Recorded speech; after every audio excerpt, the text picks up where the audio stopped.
بسم اللہ الرحمن الرحیم نحمدہ ونصلی وسلم علی رسولہ الکریم اما بعد معزز سامعین اکرام السلام علیکم ورحمۃ اللہ وبرکاتہ۔ مولانا سید محمد عبدالواسع حسینی چشتی بخاری امان اللہ نورانی کی جانب سے محدث دکن عبداللہ شاہ صاحب رحمۃ اللہ تعالی علیہ کا لکھا ہوا میلاد نامہ آپ حضرات کی خدمت میں سلسلہ وار درس کے طور پر پیش کیا جا رہا ہے، اور یہ آج اس کی دوسری نشست ہے بحمدہ تعالی۔ پہلی نشست 4 فصلوں تک مکمل ہو چکی ہے، چوتھی فصل کا آج آغاز ہے، اور اس فصل کے مشمولہ مضامین مطلب اس میں جتنے مضامین شامل ہیں وہ کیا کیا ہیں بتلا رہے ہیں۔ پہلا مضمون ہے نور مبارک سے تخلیق عرش، یعنی نور سے لے کر عرش کے پیدا کیے جانے، اور تخلیق قلم یعنی قلم کے پیدا کیے جانے، اور تخلیق جنت کی تخلیق یعنی پیدائش کا معاملہ، اور ان حالات کی صراحت یعنی ان حالات کی وضاحت جو قلم بننے کے بعد ہوئے، اور ان اعمال کی وضاحت جو جنت میں جانے کے لیے ضروری ہیں۔ محمد صلی اللہ علیہ وآلہ وسلم کے نور مبارک سے عرش بنا، کرسی بنی، لوح، قلم، جنت، دوزخ، ملک یعنی فرشتے، فلک اور انسان اور جنات، آسمان اور زمین، دریا، جھاڑ، پہاڑ، غرض تمام مخلوق اسی نور سے بنی ہے۔ عرش کا نور بھی حضرت ہی کے نور سے ہے، دل کا نور بھی حضرت ہی کے نور سے ہے، لوح یعنی تختی کا نور بھی حضرت ہی کے نور سے ہے، عقل کا نور بھی حضرت ہی کے نور سے ہے، معرفت کا نور بھی حضرت ہی کے نور سے ہے، دن کا نور بھی حضرت ہی کے نور سے ہے، آنکھ کا نور بھی حضرت ہی کے نور سے ہے۔ اس نور مبارک سے ان سب میں پہلے عرش بنا، پھر قلم۔ حق نے فرمایا قلم کو، اے قلم پہلے توحید الہی کر رقم، مرسلوں یعنی پیغمبروں کے لکھ، پھر امت کا بیان، خیر و شر کا نتیجہ کر آیا، حضرت آدم سے تا عیسیٰ بنی، یہ حقیقت کل کا قدرت نے لکھی۔ اللہ تبارک و تعالی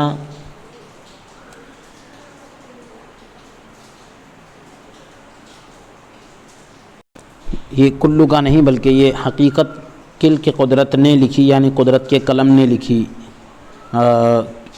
اللہ تبارک و تعالیٰ کا حکم ہوا کہ اے قلم لکھ، قلم نے عرض کیا کیا لکھوں؟ اللہ تعالیٰ کا حکم ہوا قیامت تک جو کچھ ہونے والا ہے میرے علم میں ہے وہ سب لکھ ڈال۔ قلم نے عرض کیا ابتدا یعنی شروعات کس کلام سے کروں؟ اللہ تعالیٰ کا حکم ہوا پہلے لکھ بسم اللہ الرحمن الرحیم۔ قلم جب بسم اللہ لکھنا چاہا تو لفظ اللہ پر اللہ تعالیٰ کے نام مبارک کی کچھ ایسی ہیبت طاری ہوئی کہ 700 سال تک وہ قلم چرا ہوا رہا، یعنی قلم درمیان سے جو ہے پھٹ گیا۔ پھر جب رحمان اور رحیم لکھا وہ شکاف اور شق جو ہے وہ مل گئے، یعنی وہ جو پھٹن ہوئی تھی اب وہ مل گئی، وہ حصہ یعنی قلم پھر درست ہو گیا۔ اس پر اللہ تعالیٰ کا حکم ہوا کہ اے قلم گواہ رہے کہ محمد صلی اللہ علیہ وآلہ وسلم کا جو امتی بھی بسم اللہ الرحمن الرحیم پڑھے گا اس کو 700 سال کی عبادت کا ثواب ملے گا۔ اس کے بعد قلم نے پہلا فقرہ، پہلا جملہ لکھا، یہ لکھا انی انا اللہ لا الہ الا انا ومحمد رسولی من استسلم بقضائی وصبر علی بلائی وشکر علی نعمائی ورضی کتبتہ صدیقا وبعثتہ یوم القیامت مع الصدیقین فلیختر ربا سوائی۔ ترجمہ اس کا یہ ہے کہ بے شک میں اللہ ہوں۔ اللہ تعالیٰ نے اس سے کہا کہ لکھ، تو اب اللہ تبارک و تعالیٰ لکھوا رہا ہے، تو ظاہر سی بات ہے یہ اللہ رب العالمین کے الفاظ ہیں کہ بے شک میں اللہ ہوں، کوئی معبود نہیں، میں ہی، یہ اللہ تبارک و تعالیٰ کی طرف سے یہ کلمات ہے کہ بے شک میں اللہ ہوں، کوئی معبود یعنی عبادت کے لائق نہیں، میں ہی معبود ہوں، محمد صلی اللہ علیہ وآلہ وسلم میرے رسول ہیں، اور جو میری قضا پر یعنی میرے فیصلے پر راضی رہا میری بلاؤں پر بغیر شکایت کے صبر کیا، یعنی آزمائشوں پر صبر کیا، اور میری نعمتوں کا شکریہ ادا کیا اور راضی برضائے الہی رہا، اللہ کی رضا پر راضی رہا، تو میں اس کو صدیقوں میں لکھ دیتا ہوں اور قیامت میں صدیقوں کے ساتھ اس کو اٹھاؤں گا۔ اور جو ایسا نہ کیا اس کو چاہیے کہ اور رب ڈھونڈ لے، کسی اور رب کو تلاش کر لے، کوئی اور رب تو ہے نہیں، اس کو میرے ہی سے سابقہ پڑے گا، اس لیے یعنی واسطہ اللہ سے ہی پڑھنا ہے۔ اس لیے جو اس کو چاہیے کہ مذکورہ صفات یعنی اوپر جو خوبیاں ذکر کی گئی وہ اپنے میں پیدا کرے۔ اس کے بعد قلم نے قیامت تک جو کچھ ہونے والا ہے سب جو ہے لکھ ڈالا۔ اس نور مبارک سے جب جنت بنی اس وقت احکم الحاکمین نے یعنی اللہ تبارک و تعالیٰ نے ارشاد فرمایا، اے جنت میں تجھ کو چند چیزوں سے آراستہ کیا ہوں، کچھ چیزوں سے یعنی تجھے مزین کیا ہوں، اس لیے قاعدہ مقرر کرتا ہوں کہ تجھ میں ان چند چیزوں پر عمل کرنے والے ہی آئیں گے، یعنی کچھ چیزوں پر ایسی ہے جو اس پر عمل کرے گا تو وہ جنت میں جائے گا۔ وہ چند چیزیں یہ ہیں کہ اچھی بات، نمبر 1 اچھی بات بتانا، بری بات سے روکنا، نمبر 2 خدائے تعالیٰ کی مخلوق کے کام آنا، نمبر 3 اللہ تعالیٰ کے احکام کے پابند رہنا، نمبر 4 کبیرہ یعنی بڑے گناہوں سے بچا کرنا۔ 5ویں فصل، یہ فصل جو ہے حسب ذیل مضامین پر مشتمل ہے، نیچے جو مضمون دیے جا رہے ہیں تو اس فصل میں جو ہے وہ مضامین آئیں گے۔ نمبر 1 نور مبارک حضرت محمد صلی اللہ علیہ وآلہ وسلم کا پیدائش کے ساتھ ہی نبی ہونا۔ حضور علیہ الصلاۃ والسلام پیدائش کے ساتھ ہی جو ہے اللہ تبارک و تعالیٰ نے نبوت سے سرفراز فرمایا۔ نور مبارک کا پیدائش یعنی نور مبارک کی بات چل رہی ہے تو پیدائش کے ساتھ ہی نبی ہونا۔ دوسرا یہ کہ تمام انبیاء اکرام کا نور مبارک پر ایمان لانا، یہ دوسرا مضمون ہے۔ تیسرا مضمون ہے روز میثاق، یعنی جس دن اللہ تعالیٰ نے وعدہ لیا تھا تو الست بربکم، کیا وعدہ لیا تھا کہ کیا میں تمہارا رب نہیں ہوں؟ اس کے جواب کے وقت جو ہے قیامت اس کے جواب کے وقت تمام انبیاء اکرام کا نور محمدی صلی اللہ علیہ وسلم کے جواب کا منتظر رہنا، یعنی حضور علیہ الصلاۃ والسلام کے نور نے جو جواب دیا تمام انبیاء اکرام نے اس کا انتظار کیا، یہ تیسرا مضمون ہے۔ چوتھا مضمون یہ ہے کہ حضور صلی اللہ علیہ وآلہ وسلم کی دیگر انبیاء اکرام پر فوقیت اور برتری، یعنی دیگر جتنے انبیاء اکرام ہیں ان پر حضور علیہ الصلاۃ والسلام کو فوقیت عطا کی گئی۔ اللہ تبارک و تعالیٰ کا حکم ہوا کہ اے جبرائیل تھوڑی خاک لاؤ۔ اب پہلا مضمون تو یہی ہے کہ نور مبارک کا پیدائش کے ساتھ ہی جو ہے نبی ہونا۔ اللہ تبارک و تعالیٰ کا حکم ہوا کہ اے جبرائیل تھوڑی خاک لاؤ یعنی مٹی لاؤ۔ اب جہاں قبر مبارک ہے وہاں کی مٹی لینے یعنی حضور علیہ السلام کی ابھی جہاں قبر ہے وہاں کی مٹی لینے کے لیے حضرت جبرائیل علیہ السلام آئے۔ وہ زمین کا حصہ مارے شوق کی وجہ سے جھومنے لگا، سفید نورانی مٹی ظاہر ہوئی۔ جبرائیل علیہ السلام اس مٹی کو لے کر چشمہ تسنیم میں مشک اور زعفران سے خوشبودار کیے، معطر کیے یعنی اس کو مہکائے، اور پھر اس نور مبارک کو اس خاک سے تعلق کرا کے پیش کیے۔ اس کو اشعار میں حضرت محدث دکن علیہ رحمہ یہاں نقل فرما رہے ہیں کہ حکم حق جبرائیل پر صادر ہوا، جا مدینے کی زمین کی خاک لا، یعنی جا کر مدینہ پاک کی جو زمین ہے وہاں کی مٹی لائیے۔ حکم حق جبرائیل پر صادر ہوا کہ جا مدینے کی زمین کی خاک لا، اس نے لائی وہاں سے وہ خاک لطیف اب جہاں حضرت کی ہے قبر شریف۔ خاک میں تسنیم کا پانی ملا، کر خمیر اس نور سے کی ایک جاں، وہ موتی کی طرح روشن بنا، سب بہشتی نہروں میں غوطہ دیا، جنتی نہروں میں غوطہ دیا۔ بحر و بر کوہ و فلک یعنی سمندر، خشکی، پہاڑ، آسمان وغیرہ، بحر و بر کوہ و فلک سے یوں کہا، یاد رکھو یہ ہے جسم مصطفیٰ، یہ حضور کا جسم ہے، یعنی جو مٹی سے خمیر تیار ہوا اور ساری چیزیں آپ نے ابھی سماعت کی۔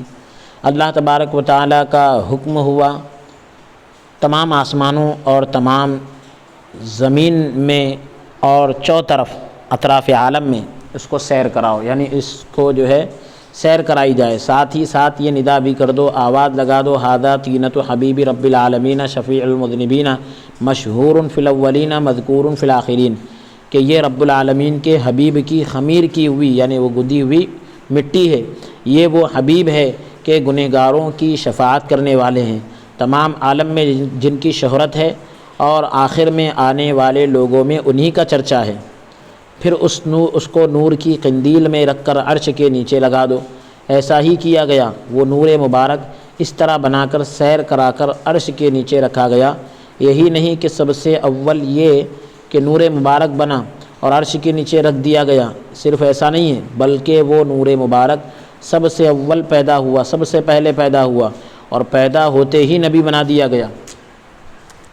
اسی واسطے حضور صلی اللہ علیہ وآلہ وسلم فرماتے ہیں کنت نبیا وآدم بین الماء والطین، کہ میں اس وقت نبی ہو چکا ہوں کہ ابھی حضرت آدم علیہ الصلاۃ والسلام پانی اور مٹی میں خمیر کیے جا رہے تھے، یعنی وہ پانی اور مٹی کو ملا کر خمیر تیار کیا جا رہا تھا آدم علیہ السلام کا، میں اس وقت بھی نبی ہوں۔ اب بحث یہ ہے کہ اس حدیث شریف میں آپ کا جو نبی ہونا مذکور ہے، ذکر کیا گیا ہے، اگر اس سے مراد یہ ہے کہ آپ جو ہے یعنی حضور علم الہی میں نبی تھے، اللہ کے علم میں نبی تھے، تو سب انبیاء بھی تو جو ہے علم الہی میں نبی تھے، پھر حضور صلی اللہ علیہ وسلم کی کیا تخصیص ہے؟ یعنی یہاں اوپر جو ہے نبی ہونا تو اس سے مراد یہ ہے کہ اللہ کے علم میں نبی تھے، اگر کوئی ایسا کہے تو پھر اس میں حضور کی کیا خصوصیت ہے؟ وہ تو تمام انبیاء کرام اللہ کے علم میں نبی تھے۔ تو اس کا جواب یہ ہے کہ نور محمدی صلی اللہ علیہ وسلم کے نبی ہونے سے مراد یہ نہیں ہے کہ آپ صرف علم الہی میں ہی نبی تھے، صرف اللہ کے علم میں ہی نبی نہیں تھے، بلکہ آپ جو ہے ظاہراً یعنی ظاہری طور پر تمام فرشتوں اور تمام روحوں کے اور تمام نبیوں کے نبی تھے، ان سب کو علوم الہیہ کا برابر فیض پہنچا رہے تھے۔ روز میثاق، جس دن اللہ تعالیٰ نے وعدہ لیا، جب تمام ارواح سے سوال ہوا، تمام روحوں سے سوال ہوا الست بربکم، کیوں میں تمہارا رب نہیں ہوں، تو سب کے سب جو ہے آپ کے نور مبارک کی طرف تکتے تھے کہ دیکھیں آپ کیا جواب دیتے ہیں۔ تو سب سے اول سب سے پہلے حضور صلی اللہ علیہ وآلہ وسلم کے نور مبارک نے فرمایا بلا انت ربنا، کیوں نہیں بے شک آپ ہمارے رب ہیں۔ اس کے بعد اوروں نے بھی کہا بلا، کہ بے شک آپ ہمارے رب ہیں۔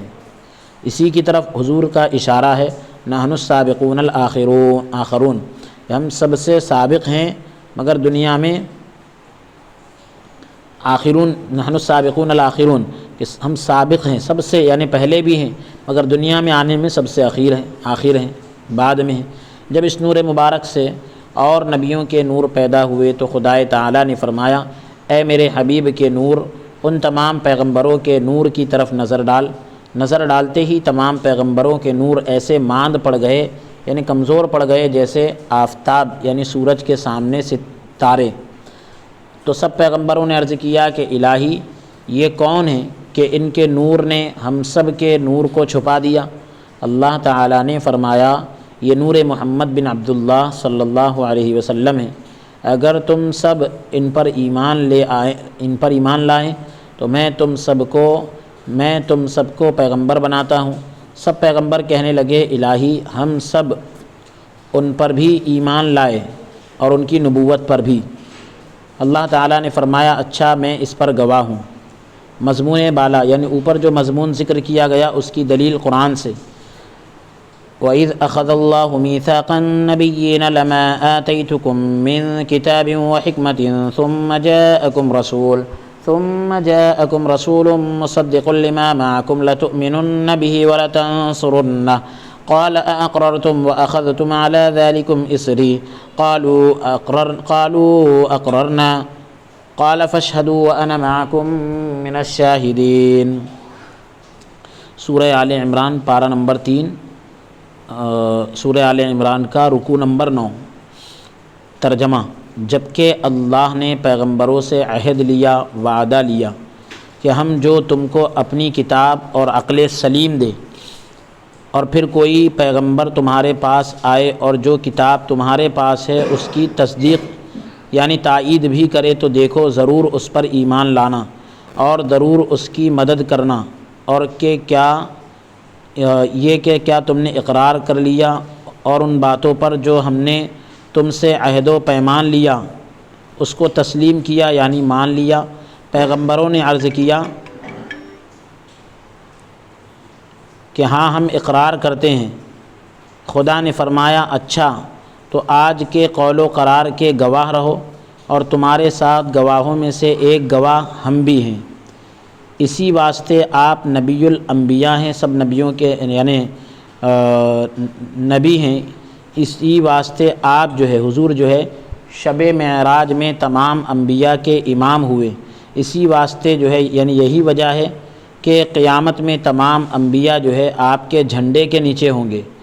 اسی واسطے ایک مرتبہ حضرت جبرائیل علیہ السلام حاضر ہو کر عرض کیے کہ یا رسول اللہ صلی اللہ علیہ وآلہ وسلم، پروردگار عالم فرماتا ہے کہ اگر میں ابراہیم علیہ السلام کو خلیل بنایا تو کیا ہوا؟ آپ کو میں اپنا حبیب بنایا ہوں۔ خلیل اگر عاشق الہی ہے، اللہ تبارک و تعالیٰ سے محبت کرنے والے ہیں، تو آپ محبوب الہی ہیں، یعنی اللہ آپ سے محبت کرتا ہے۔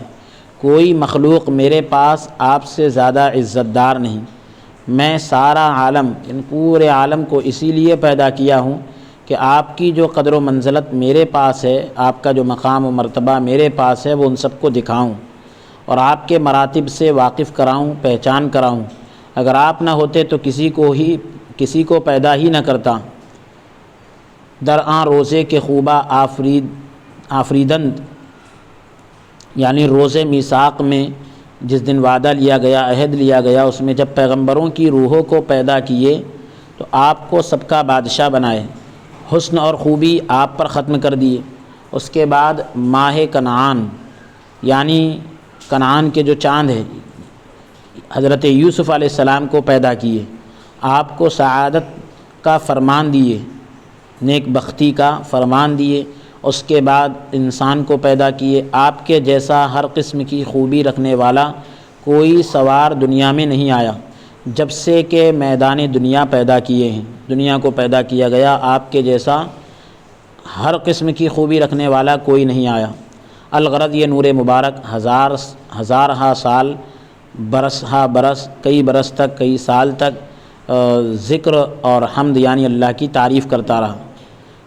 فصل نمبر 6، چھٹویں فصل۔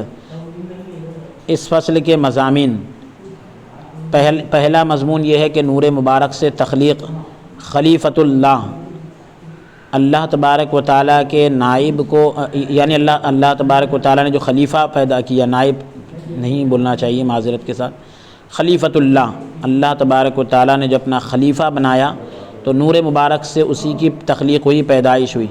پھر دوسرا مضمون ہے کہ ضرورت خلیفۃ اللہ، عطائے عشق و محبت، تیسرا مضمون ہے۔ سارا عالم ہے مگر دل جلے نہیں، عشق و محبت کا کہیں نام و نشان تک نہیں، کیونکہ انسان ہی نہیں تو پھر عشق و محبت کہاں سے آئے، سارا عالم سونا پڑا ہے۔ سر از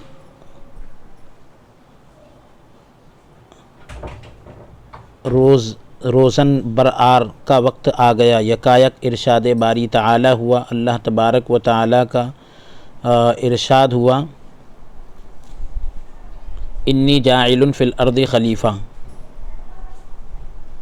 کہ میں زمین میں اپنا ایک نائب بنانے والا ہوں۔ سورہ بقرہ پارہ نمبر 1، سورہ بقرہ کا رکوع نمبر 4۔ آپ نے کہا کہ خلیفہ مجھ سے بنے گا کیونکہ اللہ تبارک و تعالیٰ اپنے نور کی تشبیہ مجھ سے دیا ہے، نور کو شباہت دی ہے۔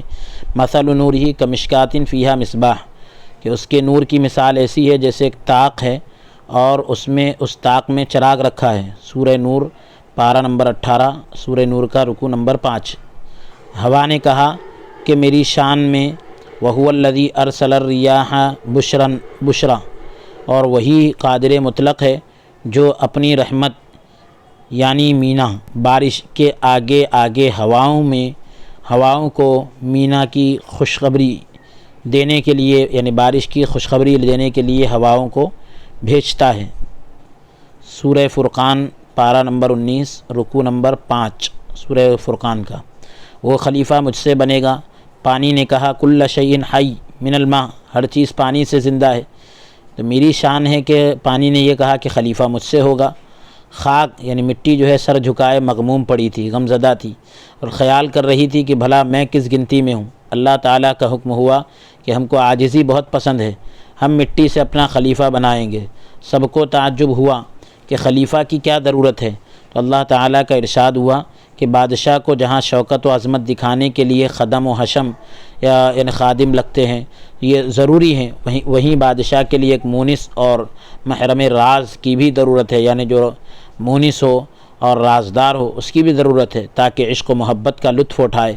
سارا عالم خدم و حشم کی طرح ہے، جس سے میری قدرت اور سلطنت ظاہر ہوتی ہے، مگر ان میں میرا مونس ہونے کے قابل کوئی نہیں، کسی کو عشق و محبت کرنا ہی نہیں آتا، اس لیے میں انسان کو بناتا ہوں کہ وہ اس کے قابل ہیں۔ حکایت، ایک واقعہ ہے، سلطان محمود غزنوی کے پاس ہزارہا غلام تھے، یہ سب پورے غلام جو ہے شوکت اور دبدبہ دکھانے کے لیے تھے، عشق و محبت جتانے کے لیے اگر کوئی تھا تو ایک ایاز تھا۔ جب بھی گورنریاں خالی ہوتی، ڈیوٹیاں وغیرہ، تو ایک ایک غلام ان جائیدادوں پر گورنر مقرر کیا جاتا، بڑے عہدے مل جاتے، وہ خوشی سے چلے جاتے۔ ایک وقت جو ہے ایک جائیداد یعنی ایک عہدہ گورنری کا خالی ہوا، تو اس پر بادشاہ نے ایاز کا نام لکھا۔ ایاز جو ہے بے حد رونے لگا۔ سب نے کہا کہ یہ تو خوشی کا وقت ہے کہ تجھ کو ایک ملک کا بادشاہ بناتے ہیں، رونے کا کیا موقع ہے؟